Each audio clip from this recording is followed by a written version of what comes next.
നമസ്കാരം സാർ, എൻ്റെ പേര് എജിൽ.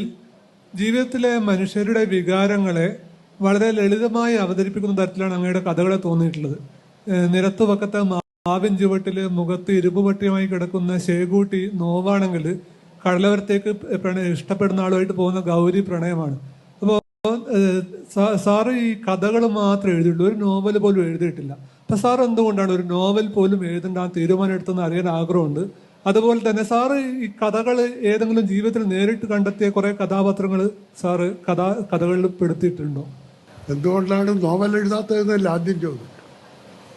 രണ്ട് കാര്യമാണ്. ഞാൻ ക്ഷമയില്ലാത്തൊരു വ്യക്തിയാണ്, എല്ലാവർക്കും അറിയാം. എൻ്റെ സങ്കല്പത്തിലെ നോവൽ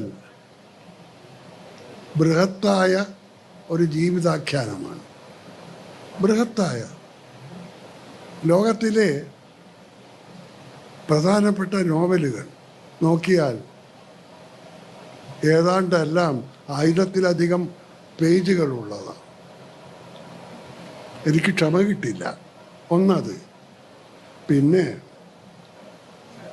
ഒരു പക്ഷേ അതിനുള്ള കഴിവും എനിക്കുണ്ടാവുകയും. നോവൽ അതിമഹത്തായൊരു സാഹിത്യ രൂപമാണ്. ഒരു 3 പേജ്, 2 പേജ്, 1 പേജ് കൊണ്ട് എൻ്റെ കഥ തീരും. ഇപ്പോഴത്തെ തുടക്കക്കാരൻ തന്നെ ഇലസ്ട്രേഷൻ ഒന്നുമില്ലാതെ 13 പേജ്, 13 കണക്ക്, നിങ്ങൾ നോക്കിക്കോളൂ. 13 പേജ് കഥയാണ്. എനിക്കത് ചിന്തിക്കാൻ കഴിയില്ല.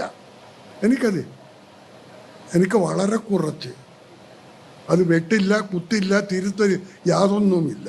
എല്ലാം മനസ്സ് കഴിച്ച് ഞാൻ എഴുതും.